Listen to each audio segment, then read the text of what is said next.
Welcome to the new podcast, A Mick, a Mook, and a Mike, hosted by four-time Emmy-nominated producer Frank Pace, with retired New York City firefighter and Vietnam vet Billy O'Connor. Today's guest, Joel Regalbuto.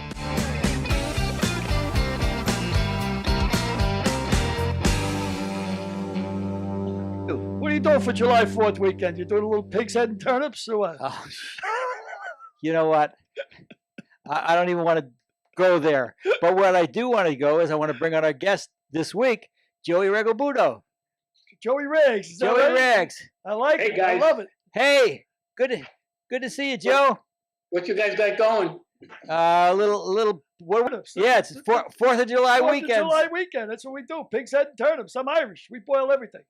No, Joe So Regalbuto, and that's Derek Harris. I should let you know I discovered something really brilliant on the golf course today. Somebody showed me a video of my game. I shot 82 today, not terrible, but I looked at a picture. I have not used my hips in the golf swing in the last 14 years. Really? Wow. The hips are dead. They're dead. D-E-D. Dead. Hopefully they're only dead on the golf course. They're dead. Dead, period. D-E-D. I'm telling you. Hey, Joe, why don't you tell me about who'd you play golf with today?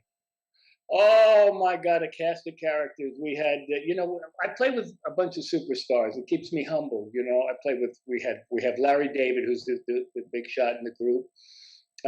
We have Ari Emanuel, another one, just went. We got a couple of producers. Very, very lofty Hollywood crowd you got going right there. They can't play golf worth a damn, I'll tell you that. I know. Did Larry David break 90? I think he was close to that. I think he had shot about 91 or so. Mm-hmm. He always shoots about the same thing, and he's committed. Always, he's committed to golf. It's mathematically impossible to shoot the same score as much as he does, but he does. You can shoot whatever you want because you control the scorecard. That's the damn truth of it, I tell you though. But we have our Saturday game. It's fun. We have a blast. I'm gonna brag a little bit. I played out there with Joe and Larry David one day, and George Lopez. And we get to the second hole at Riviera where Joe is a member. Riviera, Joe's a member. Mm-hmm, it's good. Riviera, Joe's a member. Mm-hmm. And on the second hole, it's really tough. Par 5. The pros play it as a par 4, but it's a par 5. And Larry David gets up and he hits maybe his biggest drive. And Joe gets up and hits a great drive, and George hits a great drive, and I get up and I hit a great drive. So we get out to the fairway, and my ball's about 20 yards beyond Larry David's. But he walks right past his ball, and he walks up to my ball. Wow.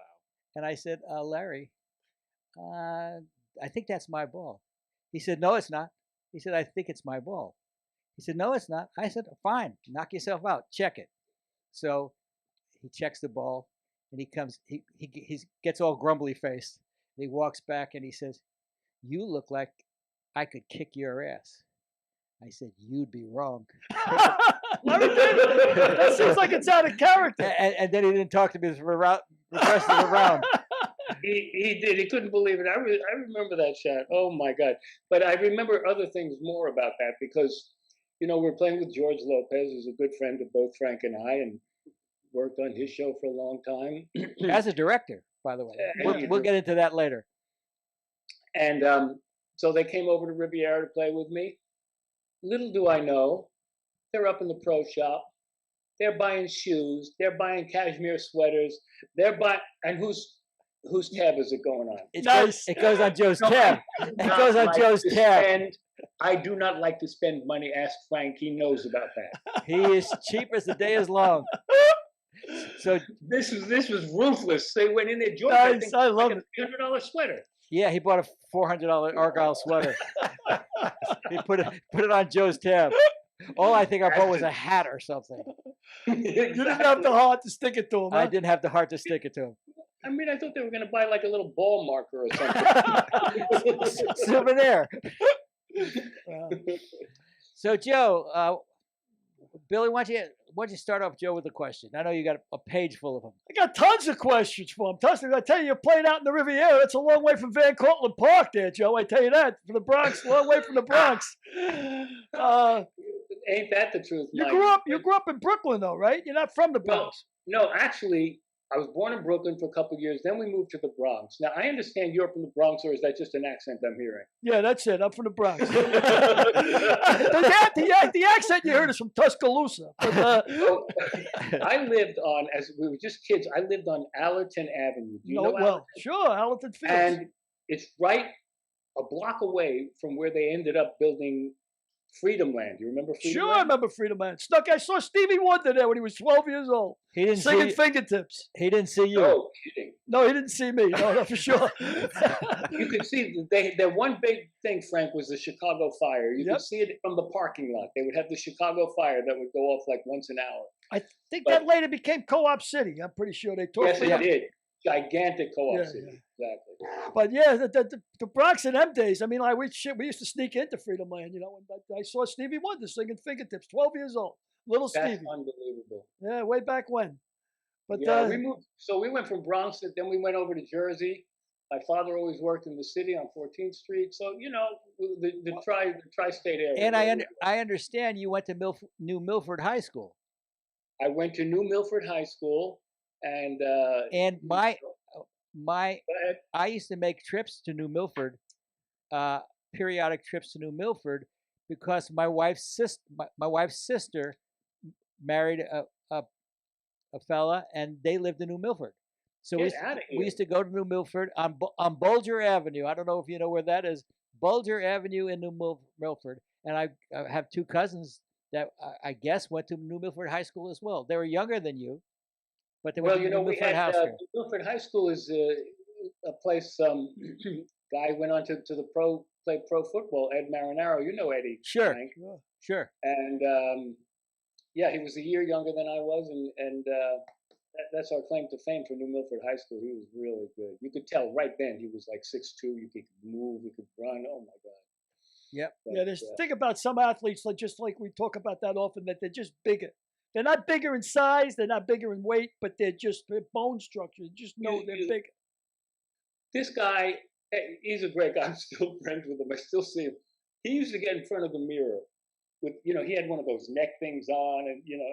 And Ed Marinaro later became an actor and was one of the stars of Hill Street Blues. Exactly. Vikings He wasn't was he? Yeah. posed, you know. Yeah. Yeah. And he was runner-up for the Heisman Trophy. Yes, he Yeah, he was. Yeah. was, Frank. That's right. Exactly. It was a big controversy, but he was a tremendous player, a good guy. He was a good guy. So how did you go from New Milford to the American Academy of Dramatic Arts at such a young age? I mean, you went from New Milford straight into American Academy, correct? Yeah, man. It was, you know what? It was scary. My father found out I wanted to be an actor. He didn't want to. He wasn't going to give me a dime. His words were, "Okay, you're not getting 1 red cent from me." You're like, what are you, an idiot going to be an actor? He had a point. He looks a lot smarter the older you get, right? Your father looks a lot smarter. Ain't that the truth? But something I could do in high school. I was a decent athlete, a decent this, but acting, all of a sudden people were talking to me. I was getting compliments, so that was good. So I figured, let me try it out. And my father loved it. He ended up hearing that Spencer Tracy went to the American Academy of Dramatic Arts, and that was like his favorite actors. Wow. That made it fine with him, huh? So you know, it made it better, but he was never came on board, and sadly never saw me have any success. So you know, Wow. Oh, that's sad. That's That too is bad. sad. That's too Yeah. bad. So was that a 4-year program? no, it was a 2-year program, and then after that, I went to NYU, the School of the Arts. I did as much as I could to stay out of the business. Actually, Yeah. stay in school as long as I can. Nobody will get me. But yeah, so it was great, and at the American Academy. I mean, rather at the NYU, I had some brilliant teachers, including Olympia Dukakis was one of them. Wow. Oh yeah, She was lecturing at NYU. I mean, it's a great school, tough school to get into too. So it was no easy picnic to get into it.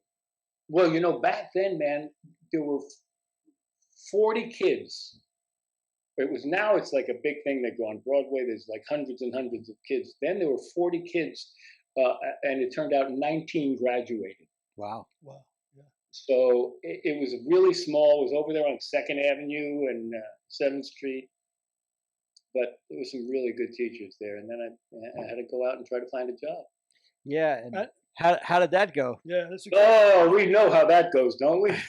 And It's the joy of a lifetime. Yeah. You know what? Listen, we're all blessed, right? We're still here. We're still standing. And I was lucky. I would get jobs in the regional theaters and so forth. It was terrific. And you built a lot of experience from it. And then finally I got a gig in New York that took me to California and then took me away from the theater and started a whole new career. Joe, what is regional theater exactly? Is that like summer stock? Like you play Connecticut, you play here, there? Is that what you mean?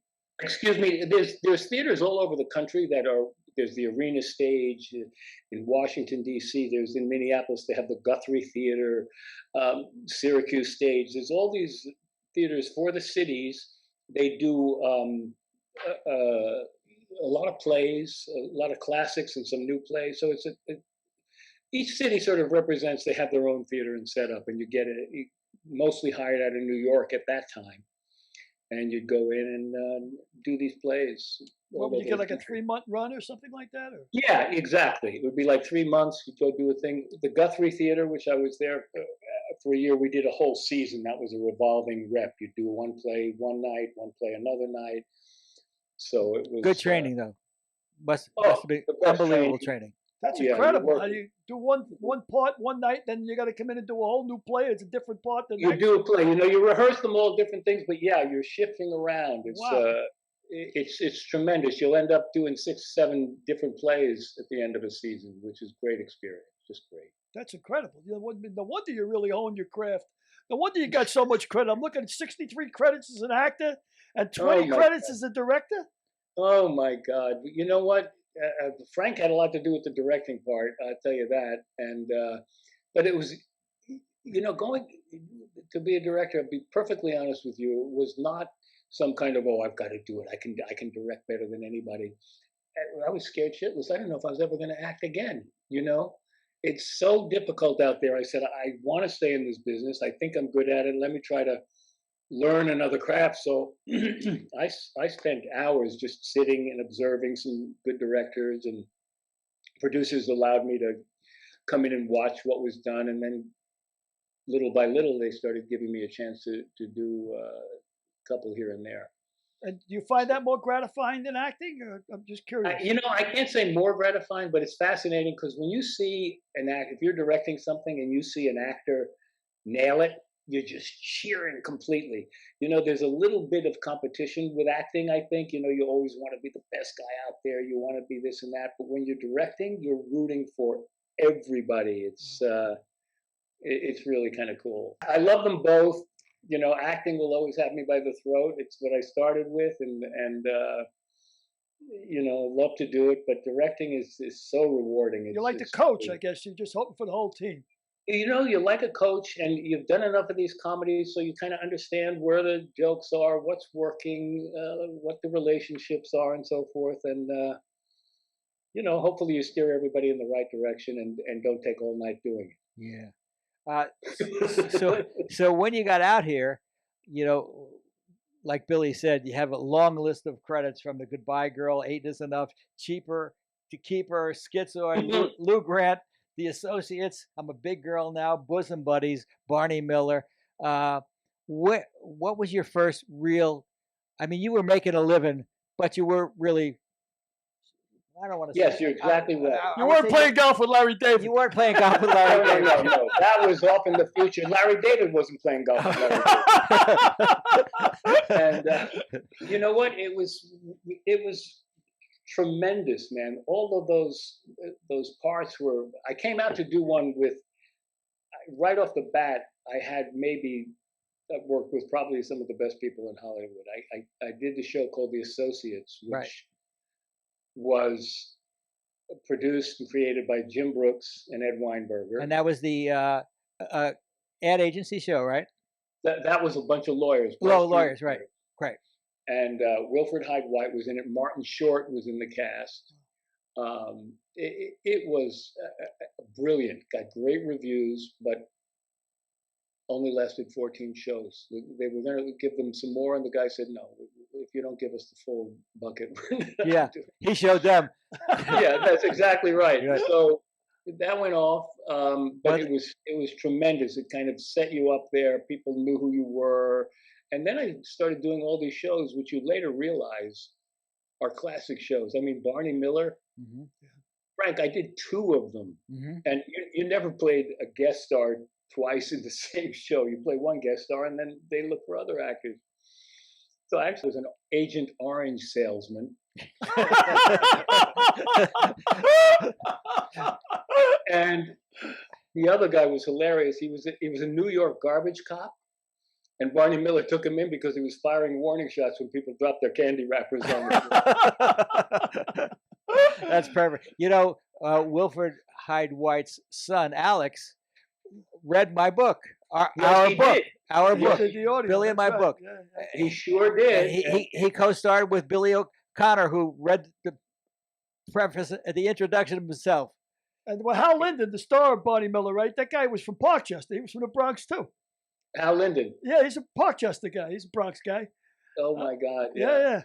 You know, look, later got to work with Gary Marshall. You can't get more Bronx than No, that. he's right from my neighborhood. He's my neck of the woods. He's up from the concourse of Marshall Parkway. Yeah, Penny One of the Marshall. great guys in all of Hollywood ever, period. Yeah, is he really? Gary Marshall, sweetheart, is he? Sweetheart. I mean, just the kindest, funniest. I just loved it. I ended up directing a couple of plays at his theater. He's got a theater called the Falcon Theater. It's now called the Gary Marshall Theater. And I got to act in a few plays over there with him. And he was on Murphy Brown as the head of the network. It was freaking hilarious. Yep. Yeah. Hilarious. Fontana, what are you doing? And along the way, you had a brief stop at Night Court at Street Hawk. Well, you know, Nighthawk was hilarious. We played, and I don't even remember the other actor, but we played 2 cops named Bert and Ernie. Wasn't there Rex Smith? Was Rex? And Rex Smith on Street Hawk, that was, listen, the music was done by Tangerine Dream. It was so, unfortunately, which was the car one? They did the car. Knight Rider. Yeah, it was Knight Rider. It was a little too similar, but that show was a huge hit in Europe, partially because of the music and so forth. But Well, wait a minute. You did Night Rider and Street Hawk. no, I did not do I'm saying Knight Rider. Street Hawk came after Knight Rider, and it was a bit similar. Maybe the reason it didn't stay on because it was a fun show. That Yeah, there's Alex. Why do you think? Because of the There's music. You There's said Joe and Alex. it hit big in Europe because of the music. Joe, what do you mean by that? Well, you know, Tangerine Dream, they're a German group, and the music for the show was stupendous. They love motorcycles in Europe. Yeah. I mean, and for some reason, there's even a Facebook page, a Street Hawk Facebook page. These people go nuts about it. They got the lunchbox, they've got whatever. It was remarkably long-lived, that thing. My kids, I wasn't even an actor until they saw me in Street Hawk. That's After funny. Street Hawk, oh, my That's funny. So then came Murphy Brown. wow. 1988. Brown. It sure did. It was Changed your life. Now, Frank, you may or may not know this. I know I mentioned it when the creator of the show, Diane English, had a birthday party we were at, and I said no to Murphy Brown. Wow. I was just starting to direct a little bit. I was shell shocked. You know, the whole business sort of had me shell shocked a little. And I was starting to direct, and I didn't know, there wasn't too much in the pilot itself. And Diane called me, and she said, "These are some of the plans." I was so nice of her to call me. She could have just said, "Screw you," and be done with it. But she was sweet enough to call and tell me some thoughts, and the rest is the blessing from heaven above. Yeah, I'll tell you a quick story that I don't know whether I've ever told you before, but I was producing the pilot, and Diane. I sure do know that. Yes, and I know that Diane was struggling casting the role of Frank Fontana, and I suggested that she audition my friend Jay Thomas because Jay was a terrific actor. So Yep. she interviewed Jay. She auditioned Jay, and then she brought him back, and she brought him back. And she said, Jay was so terrific.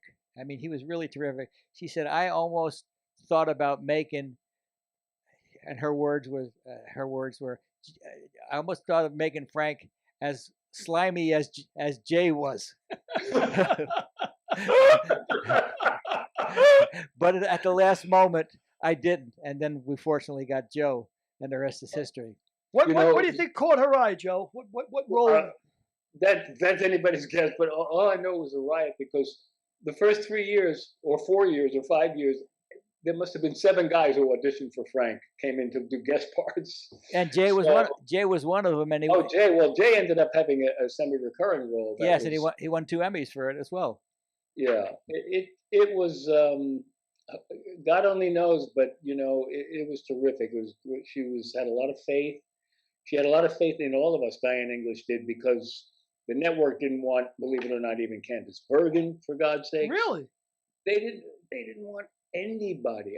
I mean, I think the only person they liked right from the beginning was Faith, and so she literally Diane came out of the network office and saw the look on who was it, Frank, at the time? Kim LeMaster?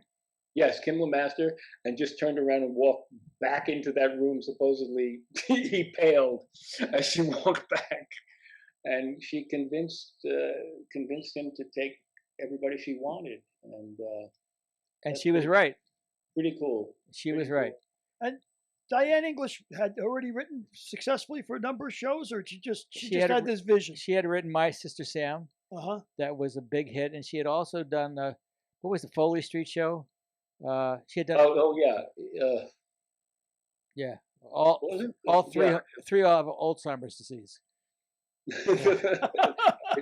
Foley Square. She had written Foley Square, and then she had written My Sister Sam. So this was a rocket ship to stardom. It was a rocket ship to stardom. And what'd you guys get? An 8-year run? A 10-year run? 10-year run. 10-year run, right? 10 years, and 11th. Did another. Yeah. We did 11 all in. Yeah. So 247. It's unheard of. It's unheard of. 247 plus 13, so it was 260. Wow. All in all. So what do you remember about the pilot, and what do you remember about the first year? Well, a bunch of things. I'll never forget. We used to rehearse. We did a. You may remember this, Frank. We did a mock-up show. We invited friends into the audience. We had no cameras, though. Mm-hmm. It was just, we're going to run this for an audience and see how it works out. And we got all made up and everything else. And I remember I always knew Candice Bergen was, she was this beauty that everybody talked about. She's a goddess. Yeah, I mean, it was just insane, right? It was just ridiculous. But, she was there in her work clothes and just sweats and everything, rehearsing. And then the elevator doors opened, and holy crap, Candice Bergen came out of the elevator doors, all made up, the lights on her. I went, holy shit, look at this woman. I mean, it was just, she was stunning. It really caught me. Because you've been working with her, you're trying to be normal and just get through the thing. And then, wow, look at her. So she turned it on like a light switch when she wanted to turn it on. She let you know her presence was felt. You better believe it. I mean, it was like, here she is, step out of the way and put your sunglasses on. Wow. And people don't know this. Joey knows it, of course, but the Murphy Brown pilot was written by Diane prior to the writer's strike. Yep. So we shot Diane's first draft because she could do minor rewrites, but she didn't have a room full of writers. She didn't have any help at all. So much for the old adage that all writing is rewriting, because Diane was brilliant in that pilot, and that pilot won an Emmy for writing. That's right. And you know what? It carried on through the rest of the show too. If something worked the first day, she kept it. She didn't care if they didn't laugh the second day or third day. She knew it was there from the beginning, and there weren't tremendous changes for the show because she was on it. What were some of the highlights of the first season for you? Well, one of the things that she told me about that was going to be coming that I would enjoy was I'm going to be Candace is going to ask me to be the father of of a baby, and I went, okay, Candace Bergen's okay. I'll sounds pretty good to me. Of Joe Regalbuto. You better believe it. So it was just a fun show, and Frank is she says, look, the only way I can have a kid is with actual contact. So we're supposed to. There's no donations, no sperm donations. We're going to actually do it, and it was hilarious. It was just funny. We didn't end up doing. We tried, but it didn't quite work out. That was just a great show. There were a couple of other shows that you remember the parts that you, of course, had a lot to do. And the pilot was spectacular, but there's also the show where we went back and showed how Frank and Murphy first met. Right. When they were both kind of auditioning for the show. And we got to do the lyrics of Bob Dylan's I See My Light Come Shining. It was just really, there aren't too many bad memories from that show, I've got to say. It was, and being an actor who had been around a little bit, I know that Candace and Grant, a couple of people thought, oh, for sure, this is good. It'll have to go on and on. And we've all been around enough. Things that are very good don't go on and on for some reasons. And sure enough, it was actually the summer of the second season when everything started to just explode. I mean, they got so big. And then, of course, there was the Dan Quayle situation, which came in the third year, which had people watching who never watched the show. It was something like 70 million people tuned into it. That's incredible. Yep. 70 million people. Yep. And along the way, you guys picked up 63 Emmy nominations. It's just ridiculous, the Emmy nominations, And Frank, I'll never forget, I got one the first year, and Frank said to me, you know what, Joe, no matter what happens to us from this point on, that's always going to be on your resume. And I'll tell you, it's quite something. There were Candace won like 5 in a row. Yeah, Faith got she was winning so many. She had to withdrew her name from the consideration for the sixth. Yeah. For the 6th or 7th or the 8th or the. That's exactly right. She said, I got 5. 5's enough.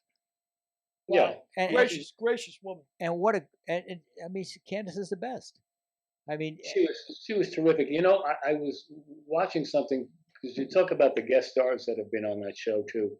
I got to meet people I would never in my life come in contact with. Every reporter on the national networks loved the show. And then, of course, I think it was maybe, if not her best, one of Candace's best performances on the show was when Aretha Franklin was on the episode. Yeah, it was classic. I mean, if you look at the two of them at the piano, that is brilliant comedy. I mean, just freaking great. And Candace had to go to Detroit to shoot that piece with Aretha because Aretha wasn't going to fly to L.A. to work with Candace, but and if Aretha didn't fly. So Candace was very happy to go to Motown and shoot that piece with Aretha. Yeah, it's worth a watch if you ever get a chance. It was so good. But and we all we get to meet Aretha. We got to Bob Dole was on the show. Walter Cronkite, Geraldine Ferrara. I mean, John F. Kennedy Jr. John F. Kennedy Jr. was hilarious. Liz Taylor, La Liz. Liz, who I directed, by the way. All right, look at this. Me, Franco Zeffirelli. What did you direct her to do exactly then, Joe? I just said, Liz Taylor, if it's okay with you, please. Oh my God, those people were. Man, just not only on that show, but you worked with a lot of heavyweights, man. I want to talk about the movie you made in '82, Missing, because you worked with one of my heroes, Jack Lemmon, and one of the great memories of my life. That movie. Sissy And Jack- Spacek as well, right? Sissy Spacek last week, we had a guest who was telling us about doing mescaline in Central Park with Sissy Spacek. You know what? When we did Missing, I didn't get a chance to do wrestling with her. But you would have. You were too busy doing it with Liz Taylor. That's what happened. So tell me, working with Jack Lemmon, that must have been. I've been a fan of Jack Lemmon since '55, since Mr. Roberts, when he worked with Cagney, of course, which me and Frank often talk about Cagney. Talk about another gem in the freaking business. That guy was the nicest guy in the world. You know, first of all, he would be the last one with us. He would never let anybody pick up a check. You know, there would be drinking and everything. Boy, you didn't learn anything from him about picking up checks, did you? Frank, you had to go there, didn't you? I continue the story, but I want to just mention that every night after Murphy Brown in 2018, we went to a restaurant called George's, was right at the outside of the studio lot. Joe picked up a check, and I took a picture of the check and sent it to George Lopez as proof that Joe could pick up a check. Alert the media. Look, I don't work as much as these guys. These guys have money. They could. If I had their money, I would burn my money. I'm telling you right now. Between Frank and Lopez, these guys. So you know, you got to be careful. If we had this money you spent belonging to the Riviera Country Club. But then, how did you get that money? By being cheap. So spend it on yourself. Okay, work it out. Back to your Jack Lemmon story. Oh, listen. Missing was such a good movie. Costa Gavras was the director. He was a brilliant director. He did the movie Z many years ago, and it was. And Jack Lemmon, like I said, he's the last one there, the first one on the set. Always really friendly. Oh, the guy works and works. And Sissy was, you know, she was just as sweet as could be. And we knew we were doing something that had some weight to it. It was really a true story. We were playing real characters. My guy Frank Teruggi was his name, who died down there, and it was just remarkable. You know, when you come in contact with somebody like that, like Jack Lemmon, you don't forget. And I was fortunate to do a play reading with him, and you'd see him hanging around Riviera every once in a while. He'd come, and he'd remember things. He'd remember you exactly. I was always thrilled. The guy remembers me. Holy mackerel! What a doll! What a terrific guy! But then he was just a delight. That's and so talented. That's terrific. Then came the highlight of your career was The Sicilian. Mamma mia. Where you played Father Dodoni. I think we have a picture of that somewhere, Derek? Let me just say that it was an Italian Catholic boy's dream come true. A priest in Sicily and be crucified. I was crucified in Italy by Michael Cimino, so he gets the details right, you know? Yeah. And the people, it was unbelievable. The people are up at the windows and they're looking at, oh my God, oh. Whoa! Because, you know, here I had, Frank, you get a kick out of this. The TV show that you were talking about before, Street Hawk, had made its way now to Europe and was a big hit in Italy. My last name is Regalbuto. There's a town in Sicily named Regalbuto. I'm dressed as a priest. I had more people around me than the frickin' Pope. They loved me. They're flocking around, and to see me get crucified, it was heartbreaking for these people. I was one of them. Wow. They took me down. And that script was also written by Mario Puzo, who wrote The Godfather. Exactly. It was another true story, and but for an Italian Catholic kid to get crucified. Yeah, it doesn't get no better than that, without a doubt. That's incredible. And you worked with Arnold too. Tell us about working with Arnold. Arnold. Oh, what a cast of characters those. Oh my God. That was Raw Deal. Is that correct? Raw They Deal. always travel.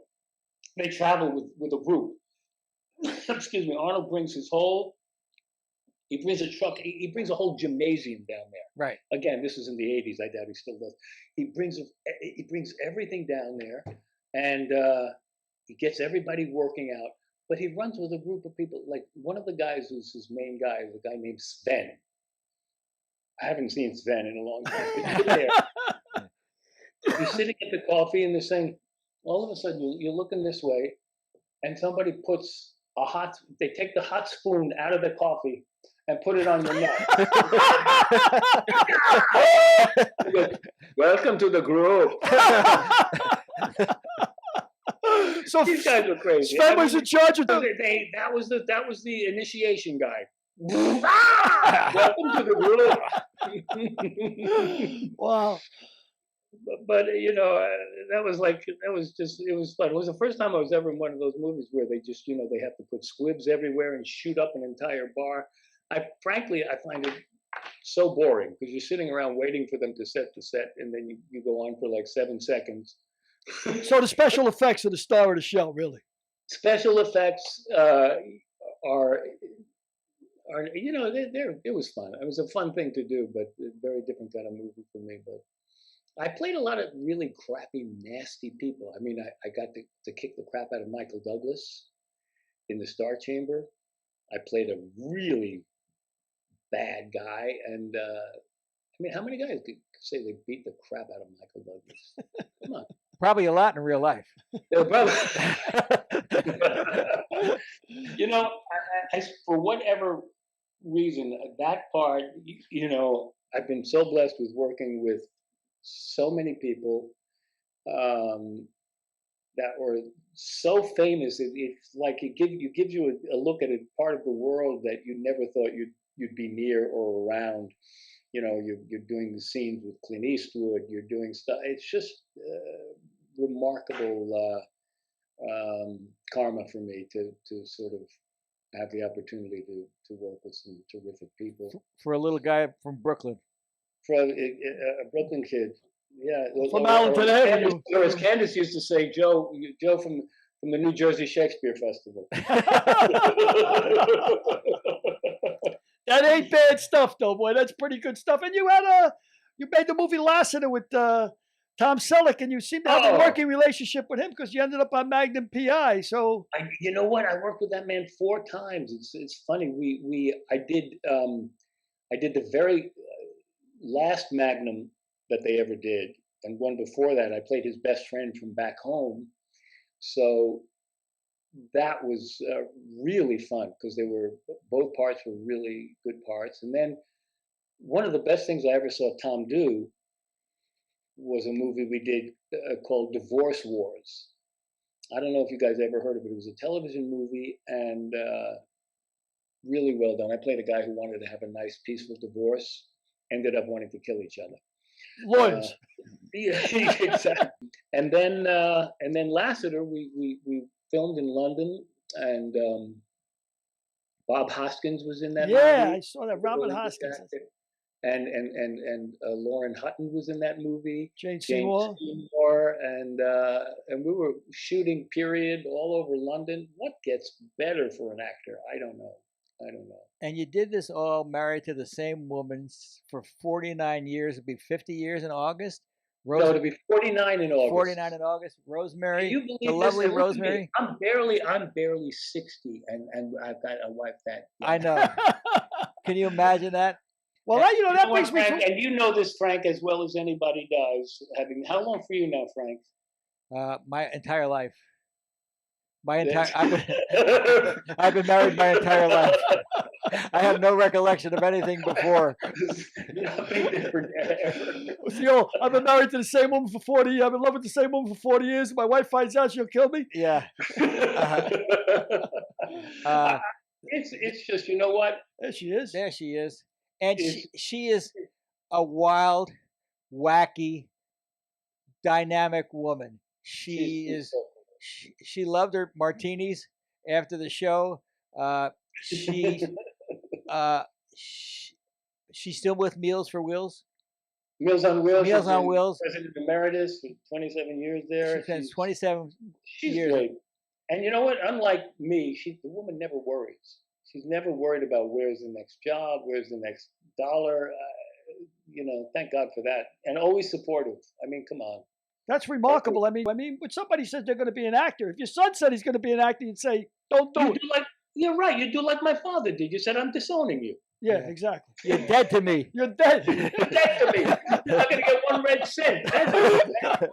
Yeah. So I mean, she has that kind, and of course, you're doing what makes it work. You're banging around. You're working wherever you can. They're throwing you a pitch, and you're there.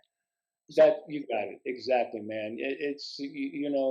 Some guys are lucky to get these gigantic.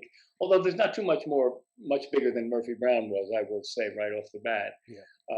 Always grateful for that. But the idea to be able to hang in there, some things small, something better, some things to just keep going. Perseverance has been a blessing. And I'm sure you saw our pal Joe West set the major league record for most games umpired in Major League history. Unbelievable. And Frank, that's pretty amazing. And who did you say? Do you remember? We were lucky to have dinner with the guy. I asked him who the best hitter he ever saw was. You remember his answer? No. Willie Mays? Barry Bonds. Barry Bonds. Huh? Yeah. He said, I don't know what the man was taking, if he was doing whatever he was doing, but I never saw a man hit like that. Yeah, we had a great dinner with Joe at Smith and Walensky. S&Ws. S&Ws in New York City. He was there on he was a studio umpire for Major League Baseball, a replay umpire for Major League Baseball at that week, and we had a great time. We were able to get together with him. It was a fun night. I mean, if you look at it, like, Frank was the producer on Lopez. I directed about 50 of those things. 55. And can I tell you how much we laughed? I mean, it was just corner to corner. And George, we all know, is hilarious. But we freaking had, it was so much fun. Off the wall stuff, down to the crew. The guys would come in with voiceovers that were funny that George had done years ago. I mean, a lot of laughing on that show. We got a great picture from that show. Derek doesn't have it, but is that the Gangsters? That's the Gangsters. The Gangsters. Yeah, it's a great shot. Should we put it up now or put it up later? You guys, it'll be up in 20 seconds. We can keep vamping for 20 seconds. Yeah, that's right out of Central Casting, that picture. That's terrific. It was good because we sort of called George was the Mexican Godfather, and he sort of assumed that role. And you couldn't ask for better hitmen than you two guys. Joey Regalbuto and Frank Paci. We'll just stand back here, George. Don't worry. There it is. That's it. That's not the hitman. There it is. Look at that. There Frank, great mug there, Frank. Yeah, I like the mug. And we took that picture for an ad we took out in Variety. Joe and I paid for an ad in Variety to celebrate the 100th show of the 100th episode of the George Lopez show. So that's what the ad ran. And look at that. I don't want to. You got to admit this. Frank and I are two goddamn good-looking men. You look like two formidable. I want to play a number. I want to play a number with Frank. Yeah, that photo was taken before we would have been shot. Frank, 382, Brooklyn, 382. You hand that $20 across the table, it's never coming back. I got a better shot with you than I do with Joe, apparently. That's right. You see that 20? Don't put that. Be careful with that. Let me play golf with you, Joe. I need a new cashmere sweater. Come on over. So, Joe, how did you play Father Quinn in Cloister Fucked? The pilot that you just did in Canada. We just did this pilot. They're still trying to sell this thing. But I'm not sure. But it was so fun to do to play a priest. It's like kind of my mother's dream come true. We were. But Father Quinn. Well, that part. Father Quinn. The Irish part. They said he's Father Jimmy Quinn. I said, look at this mug. I was in the Sicilian. I may not be dark and swarthy, but look at the freaking nose alone. I mean, come on. And but it was a fun guy. It's like, priest. It was about these nuns, and we'll see what happens. They're going to try to. I said to the producer, I said, look, there's like 1 billion Catholics in the world, and at least that many streaming networks now. Yeah. So maybe we'll find a place for it. CBS Studios loves it, so they're going to try to sell it. We'll see what happens. You shot that in Canada, correct? We shot it in Canada, man, and talk about they locked us up. We were in quarantine. Well, why don't you tell us a little about the quarantine, because it's very difficult to get in and out of Canada. Major League Baseball, all the Canadian sports teams are playing in the States. That's right. The Blue Jays, we were staying right near the Blue Jay Stadium there, empty. Anybody coming into the country has to quarantine for 14 days. And when I say quarantine, I mean lockup. You can't go down to the lobby. You can't walk in the hallways. They check up on you. They call. What do we ever do to Canada? They call and they come and visit you unannounced to make sure you're staying in your place. They're a little bit behind us in getting, from what I understand, we were just shipping them vaccinations at the time, and they were starting to catch up. But I'm not sure how close they are to like opening the stadium again and getting people back in there. But we were in Toronto for Brooklyn, and we'll see if they continue that road if it goes, or if they'll move it somewhere. I'm not sure, but it was what I liked about the show. For a change, it was really uplifting. It was young people trying to find their way, very diverse group of people in the West. So well, all television is diverse now. I mean, if Murphy Brown was made in today anew, you'd have to recast. Because, completely. Frank would be probably in color. Yeah. We have we were. Corky would be a black Miss America. We were the whitest Washington D.C. show that. Well, yeah. It's too bad your dad didn't get to see you play Father Quinn. If he was a Spencer Tracy fan, that would have been right up his alley. Oh man, are you kidding? My mother would be, she whenever I would get in trouble, I'd call Mom, I'm having trouble. Don't worry, Joey, I'll make a note of that. That's it. So she would have loved it. It's fun. I got to tell you, I look good in the collar too. It takes away the neck problem. Get the collar there. Well, wait a second. So you just pointed out the neck problem. Is that why you always wore your shirt buttoned up on Murphy Brown? Oh, you bastard, you. No, seriously. Then when we started that's a serious question. I had the most beautiful Adam's apple when we started Murphy Brown. Okay. I wanted to show that thing off. It came right below the Adam's apple, but there were none of this. No, I don't want to describe it, but none of that. It was just, oh yeah. But that was like a trend too. For me, I said, oh, you want me to button the shirt? I'll button the shirt. Meanwhile, people would write in, where does he get the shirts? They love the way he looks, this and that.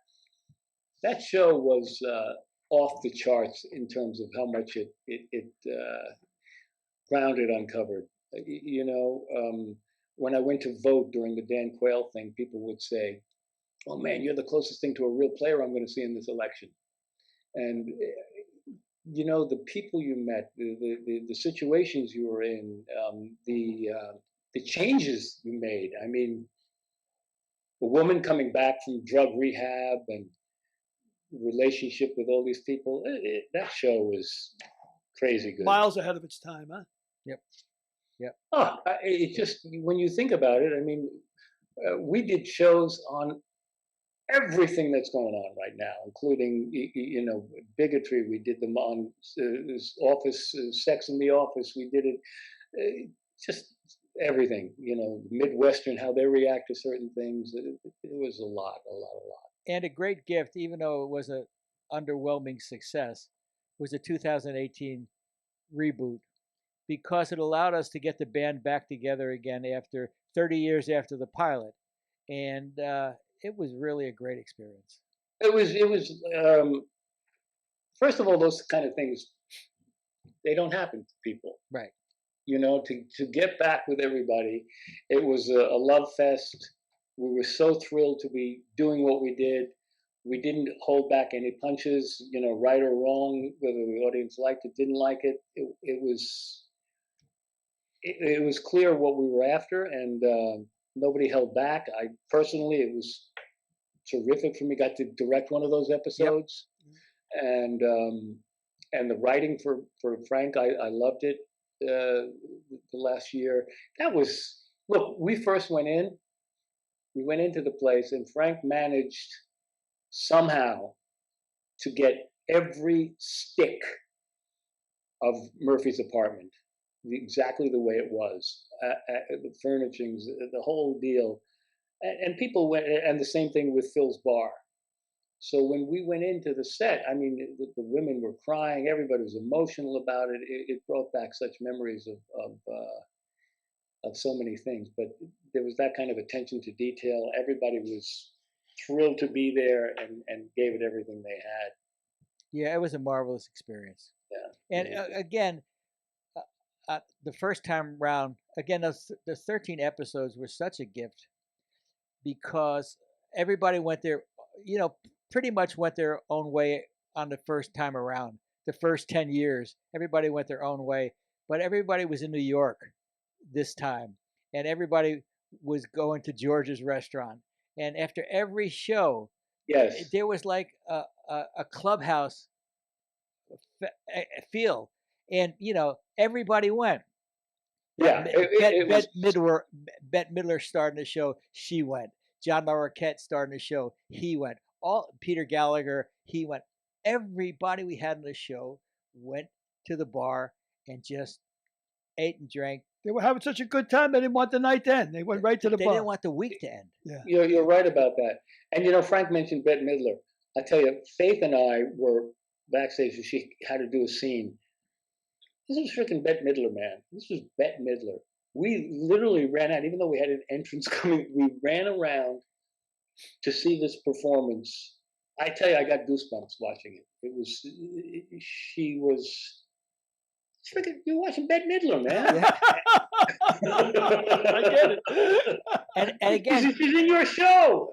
And again, she was another one who we would rehearse during the week, and it was like little Jewish grandmother there for the rehearsal and everything else. On show night, wow, it was Bette Midler, the divine Miss M. Yeah, but because she didn't allow us to take a picture of her during rehearsal. So that was her only thing. She would do the show, but nobody could take a picture of her during rehearsal because she didn't want to be the divine Miss M. But on show night, when she got into that character and she got into that phase, wow. You knew why she was the divine Miss M. You knew why she was the divine Miss M. Wow. Yeah. And that was Bette Midler, especially the last year, but we always had just tremendous guest stars on that show. Martin Sheen was on the show. We had, but even this latest group was terrific because we had the New York actors to, that whole group to pick from. And Brooke Shields was on the show. That was a reunition for me because I had done Suddenly Susan. So I was there working with Brooke and Candace at the same time. It was great. Well, it's a tribute to the impact of the show. I mean, not only the 70 million, but anybody who do a remake 20, 30 years later, I mean, that's incredible. I mean, the longevity, the reach. They had asked Diane and Candace if they had wanted even before then, but it didn't seem right. The timing didn't seem right for whatever reason. And this seemed, one could say that, well, we lost half the audience on the first night because you were clear where we were headed. Yeah. But there's something very bold about being able to say and do what you want and not worry about the consequence. And, Diane was always like that. Diane would say, and Candace would say exactly what they wanted to say. The consequences be damned. Yeah. And that's an amazing quality to have in a person. There's an old adage that says, if you go to your grave without any enemies, you didn't really stand for much. Yep. So she used the platform the way she saw fit to use it. Exactly. And so what? And so what? Let the chips fall where they may. Yep. And of all the things you've done, and I'm sure Frank would say the same thing, the fact that you had anything to do with Murphy Brown, let me just pinch myself. Yeah. I mean, I have no idea why, how, when, but thank you. Well, I asked you before, Joe, about working with Jack Lemmon, who's an old hero of mine, and I did a little stand-up comedy when I got out of college at a late age at 68. And you worked on Mork and Mindy with Robin Williams. I gotta ask you what that was like. Total opposite, I'm sure. Okay, and this is gonna blow your mind. And Frank, I'm gonna send you this one of these days. I've never sent it out. I got the chance not only to work with Robin on that thing. I played a guy from Neptune who wanted to come and take over the world, and I was the only guy to go in that black box with Really? Robin when he's talking to, I guess. Anyway, that was a thrill. But I have a scene with myself, Robin, and Jonathan Winters. Wow. And I'm fighting those two guys. You could hold your own with those guys. In the scene, it is. I'll be honest with you, it's one of the best things I've ever done. Frank. Wow. It was really good. It was just. It's a little hokey, a little silly, but it's hilarious. It's a gigantic, universal war between me, Robin, and Jonathan. Wow. And Pam Dauber's off watching. So, I mean, I got to work with both of those guys. Were they ad-libbing as you were trying to stay straight? No, in the scene, they did not live. What they would do was just amazing. The two guys, between setups, would go downstage and they would talk to the audience. And they would do 15 minutes of the most brilliant, spontaneous improv you have ever seen. It was just sparkling. The audience is killing. Then they go on stage. The words, maybe not so much. Wow. But so they did. Robin would occasionally come up with something that they kept. He ends up in the end of this scene, this big fight scene. He ends up spraying me with a fire extinguisher. I turn to ice, and I'm all white. And he goes, "Look, the ultimate Caucasian." And that came right out of him. But Frank, I will send it to you one of these days. It's on YouTube. It's just an actor's dream come true. So our viewers out there can YouTube the scene of Jonathan Winters and yourself and Robin Williams. It's the last year, and it was the last year of the show. Orson. And I did the last 3 episodes they ever made. They were starting to go down in ratings. They even went to Wendy's and they got you to get 3D glasses. I think the last episode was going to be 3D. You were speaking to Orson. Orson, That's right. Orson was the character you were speaking to. It was Orson. That one is on YouTube. In the egg. It was. Those two guys were brilliant. And then you got to talk to Jonathan Winters. He would tell you these stories and talk about Bob Hope. He didn't like Bob Hope. Oh my God, he was a brilliant, possessed human being. Yeah, both of those guys were possessed. Both of those guys, yeah. But so brilliant. I mean, holy smoke. I remember Jonathan Winters, one of his albums, and he said that he always had the inclination to go to the cable cars in San Francisco and cut all the cables. But if I do that, I'll be back to that place again. He would tell us his stories. He would say, "One flew over the cuckoo's nest." He says, "I'll tell you, one flew over the cuckoo's nest. There ain't no Indian in the real places. There ain't no Indian going to pick up the fountain and throw it out the window." So you remember, Joe? You remember my friend Marty Nedboy? Oh God, Marty! Yes, Marty was a great character, and we've talked about him many times on the show. He was on Mork and Mindy, and he was a dialogue coach for anybody. Jonathan Winters called him into his dressing room one day, and he started pouring his heart out to Marty. And he was telling him how he was struggling in his life, how he was despondent, and Marty goes, I'm in tears, just listening to this man tell me this story. And then somebody came and got me. I said, "Jonathan, I'll be right back." So I left for 5 minutes, and I came back, and he was telling the same story to the stagehand. Telling the same exact story to the stagehand. And I said, "Holy shit!" Oh, I was so deflated. he was all right. He would say, "You know what? They don't. I don't even have my own bathroom." He says, "I got to go into the public bathroom. I look under there. I see construction boots right next to me. I don't know." Oh God! And it was so funny because, like you said, Frank, he would be talking. He would talk to you for 45 minutes, 50 minutes in a row, and you finally that you had to go to work, and you'd say, "Excuse me," literally turn his head and talk to the next guy. Couldn't turn it off. Guys like that can't turn it off. Couldn't turn it off. Yeah, that's Robin Williams as well. And we talk about that, the fine line of insanity. Yep. And if any two guys personified it, it was those two. Look, Robin loved him. It was his idol. It was the guy he watched and learned from him. So to get to act with both of them at the same time in the same scene, sheesh, not a lot of guys have done that. You thought you died and went to heaven, didn't you? Oh my God, yeah. And you died and went to heaven so many times. You're so fortunate in your life. You got that right, man. And I'm a guy who always gets thrilled when they actually open the gate for the studio and let me in. I know how fragile it all is, and I'm completely grateful for it. Yeah, and you realize that it can be taken away from you in a phone call. Boom. You're canceled. Boom. Yeah. And the next day, one day you can be the king of the lot, and the next day you're canceled. They won't let you get on the lot. Yeah, Warhol had it wrong. Warhol said everybody was going to be famous for 15 minutes. Everybody's famous for 2 minutes, not 15. Yeah. You had it wrong. I mean, it's incredible how you could be famous so fleeting now, probably more tenuous than it's ever been, you know? Yeah. Well, sure it has. But Frank is right. You know, you're on top of the world. Next thing they know, I need your ID. But it's me, Joe. Yeah. 70 million people watch my ass. 70 million. Bill, it's me. Yeah, I know. I said, yeah, I know, but That's exactly correct. Wow. That's exactly 70 million people. That's a hell of a thing.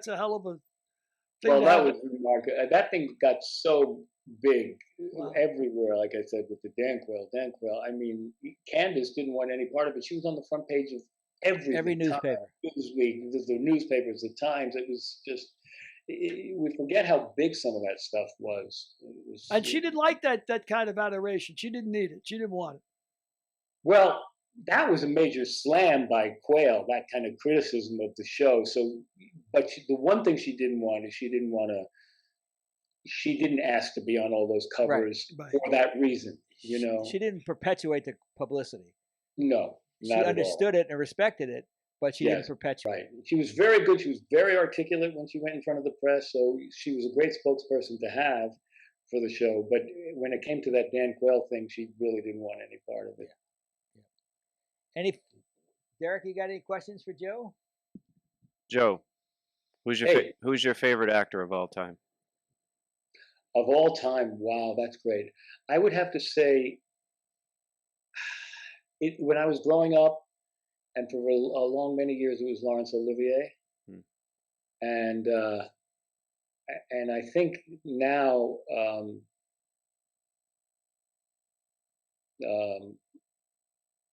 For sure, it would probably be Anthony Hopkins.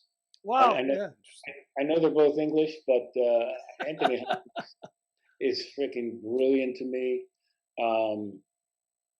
That guy is something else. I remember reading an article about Silence of the Lambs, and which Anthony Hopkins is absolutely terrifying in. I mean, he's just terrifying in it. And one of the things he does is he doesn't blink. If you notice in the movie, he never blinks. And he said that he was sitting in a restaurant in London, and he was only a mile away from an insane asylum. And some guy came in and sat at his table and never said a word. And about 10 minutes later, two guys in white coats came in and dragged him out. And he said he noticed the guy never blinked. Wow. And he used that in silence. If you don't notice it, you don't notice it. But if you watch for that, you'll notice he never blinks, and it's scary as shit. I bet it is. I got to check that out. That's something. I'm going to tell you a quick Anthony Hopkins story. I was eating up at Adriano's restaurant on the top of a Beverly Glen Italian joint where I went to a lot. And I was eating, and I saw Sherry Lewis was eating at one table, and Anthony Hopkins was eating at another table. So the waiter came over to me in a wise ass, of course. I said, "What would you like?" I said, "I'd like a lamb chop with some fava beans and a nice order of Chianti, please." Went right over his head. I would have ate that up. My wife looked at me and she said, "You asshole." Well, I'm going to ask you one question, Joe, and you've been a pleasure to have on the show. Really great. Oh, I really appreciate you coming on. Other than your wife and 3 kids, I mean, and your grandkids, of course, what is the proudest moment on screen with you? What is it? Can you pick one? Wow. Well, I don't know. That's a tough one, huh? The proudest moment on screen. I know there's something. There's so many of them. Yeah, so proud of some of all my. You know what? Probably the Sicilian being crucified.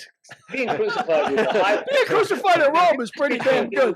The difference between pride and a high point. That was a high point. That's a hell of a life you had, Joe, when crucifixion's your high point.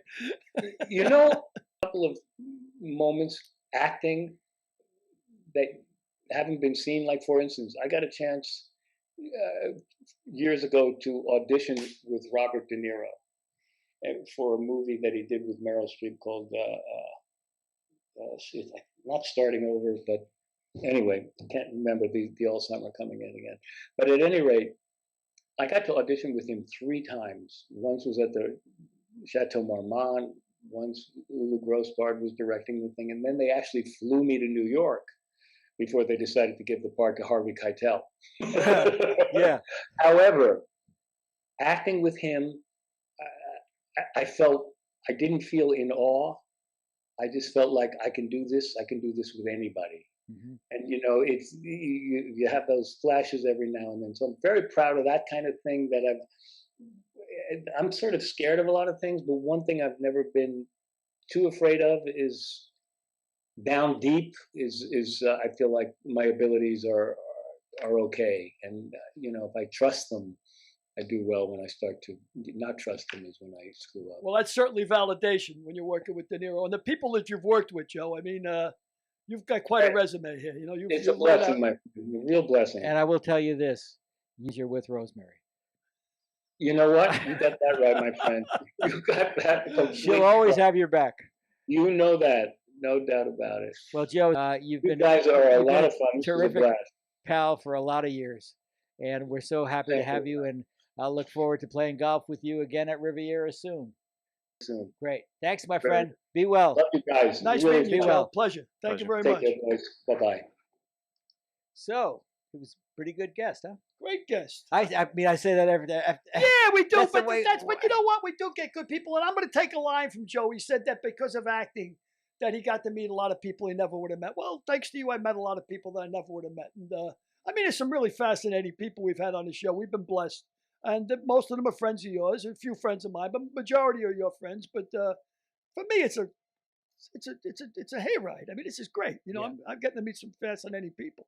Yeah. And he was one of them. I mean, a really interesting guy. I mean, yeah, this is fun for me. I get a chance to regroup and reconnect with a lot of people, especially during the pandemic, that we normally wouldn't have been able to, do this with. So he surprised me. I'm sorry, Derek. Oh, I was just telling Frank not to forget that. A special moment in his life. He kind of surprised me when he said his favorite actor was Laurence Olivier. Right. That kind of surprised me. Olivier had a great line, actually, to De Niro. When De Niro was doing Raging Bull, and of course he had to lose all that weight, and then he blew up, later on to play LaMotta in the later years. And I think they shot that first. I think that he gained the weight first and then lost it to play the early LaMotta. Right. And Olivier looked at him and said, "My dear boy, wouldn't it be simpler just to act?" No, I don't think that's correct. No? No, I thought that was Olivier. I think he said that to Pacino. Oh, okay. Yeah, because you can't act losing 50 pounds. Yeah. What movie was that he said Pacino in, Because I know it was Olivier that said it, and I thought it was the De Niro. So it was the Pacino. Yeah, it was the Pacino, or it was Hoffman. Oh, it was Dustin Hoffman, really? I want to say Dog Day Afternoon. You know what? Olivier made a movie with him, Marathon Runner. That's what it was. Oh. And marathon runner, and Hoffman was supposed to. It was a Monday shoot, and they left on Friday. And on the Monday shoot, Hoffman was supposed to have been up all weekend, look like shit, and have to do the part. So De Niro didn't get any sleep. Hoffman didn't get any sleep all weekend. He didn't shave, didn't shower, and he showed up, and Olivier said, "Dusty, old boy, you look like hell." And Hoffman told him, he said, "Well, Larry probably called him Larry. He said, "Well, Larry, I'm doing this part." He said, "Really? Well, Dusty, old boy, wouldn't it be easy if you tried acting?" Well, but the thing, anybody who hasn't seen Marathon Man, it's about a Nazi who escaped the final reckoning in Germany. And of course, he escaped to South America, and they're torturing Hoffman. And the scene where they're torturing him is he's a dentist. Right. And he's he's got a hole in his tooth, and he's hitting the nerve while he's got him chained down. And anybody who's ever been in a dentist chair, especially in the early days before they used to use a lot of, man, that is one torturous scene to watch. I remember I was a kid and I was squirming just watching him, hitting the tooth and Hoffman screaming. Because that is one nerve that you don't want to fool around with. Mother of God. Mother of God is right. So, yes. This week in history. Yes. The year 1776. Oh. You think you can get this one? I don't know. And considering this is July 4th weekend, 1776, let me ponder this for a while. Well, it's not a weekend because today's a Wednesday, but... Well, I'm not too good. I was sick a couple of days, Frank. I was sick a couple of days. Yeah. July 4th, 1776. What the hell could have happened, I wonder? Yeah. Take a guess. The Declaration of Independence. Correct. Actually, it was the 4th of July weekend, but today's the 7th. So it's still the same week. All right. So let me ask you a question, because you know all history. I don't know all of history, but I play at it. Why did John Hancock sign his name so big? Well, according to local lore, or legend has it, he deliberately wrote it big because he said, when King George reads the list of traitors, I wanted to make sure my name stands out. And that's why John Hancock wrote it so big. It's remarkable to me that everybody knows that, Thomas Jefferson mainly wrote the Declaration of Independence. When you ask people who wrote the Constitution, I bet you 9 out of 10 people can't tell you it was Madison, John Jay, and Hamilton. Mm-hmm. A lot of people, you ask who wrote the Constitution, they'll tell you Jefferson. Jefferson was in France when the Constitution was written. So it was Hamilton, Madison, and John Jay. And the amendments to the Constitution, the glorious afterthought, the Bill of Rights, and the rest, the Bill of Rights, the 10 glorious afterthought, the amendments, were written by Governor Morris of Pennsylvania. Really? I had never even heard of Governor Morris. He was a big one back in the Revolution. He was a big, obviously he wrote, those are the ones that matter. And they wouldn't even have had the Bill of Rights had it not been for an Irishman who was disgusted after the Revolution, because after the Revolution, they were still only going to let landowners vote. And Daniel Shays, who was an Irishman, a disgruntled Irishman, marched on up and said, we want to be part of the right to make our own laws.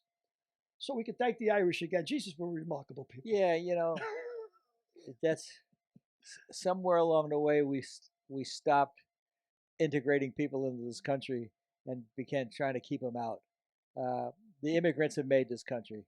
And the amount of return they've given us is absolutely. I saw the amount one time, and it's stunning. I mean, you got to figure, like your grandfather, whatever, came to this country. Look how much taxes you've paid over the years. Look at the perpetuation of families. My family, my old man came from the other side with nothing. Mm-hmm. How many people came with nothing and made who they are, and the return they've given them. That's the best investment we ever had. Yeah. Let me ask you, you entered the country through Ellis Island, correct? Mm-hmm. Yeah, 1950. What was Ellis Island like? I was 2 years old, a year and 9 months old. I don't know, but we came by boat because nobody was flying. I mean, I don't think anybody was actually doing commercial aircraft, the middle class, till maybe 1957 or 58. Mm-hmm. And don't forget, there was no supersonic flights. It still took 11 hours to cross the Atlantic by plane in them days, because there was no jets. But by boat, I think it was a 10 or 11-day journey. Wow. And my mother, my father in his wisdom sends for my mother and her 2 small children, myself and my brother. I was a year and 9 months, and my brother was 3 years and 9 months. And he sent for her in January, and she'd never been on a boat before in her life, so she was seasick across the whole Atlantic, 11 days, trying to watch 2 small babies. And she said all she could do was, she couldn't get off the bed because she was throwing up every 2 seconds. She just filled up a sink with water and let us splash ourselves, because to try and entertain us because she was so sick. The whole crossing. Wow. And she wanted to kill my father when she got there. You stupid son of a bitch. Neither the first time nor the last time. No. You Egypt. You bloody Egypt. January you sent for me. January. Escaped the cold. Yeah, crossed the Atlantic. Oh, wow. Well, I think we've done enough damage for one day. I think we've done enough damage, is right, Frank. And you had a good 4th of July, I hope. I had a good 4th of July. Very festive. Didn't do very much. Well, I didn't do very much. The main thing is you got to the 5th of July, which is always a blessing. Yeah. Well, I had to go to Dayton for a memorial service for a friend of mine, but that's a sad subject, so we'll leave on a high note. High note. Yeah. Well, it's good seeing you again, my friend. Derek, my brother who loves you. And thank everybody out there for tuning in. And Lamar's Gamble is out.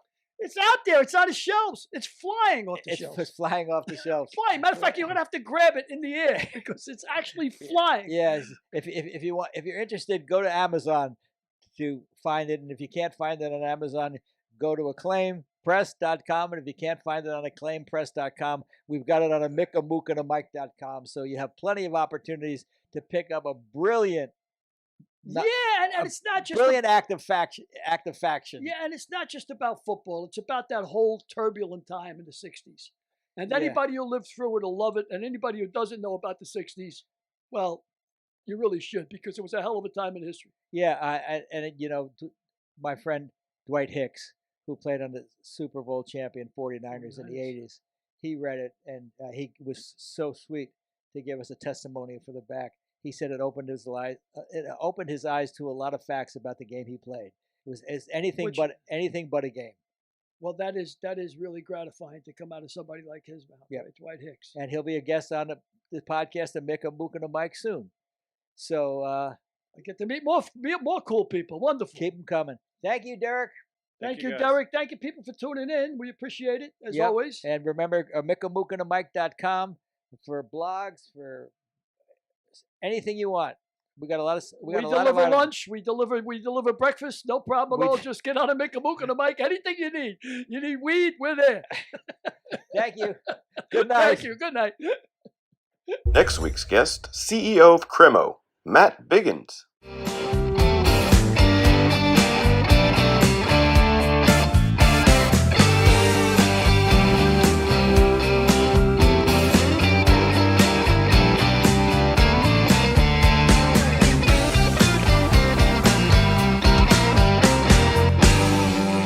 We'll see you next week.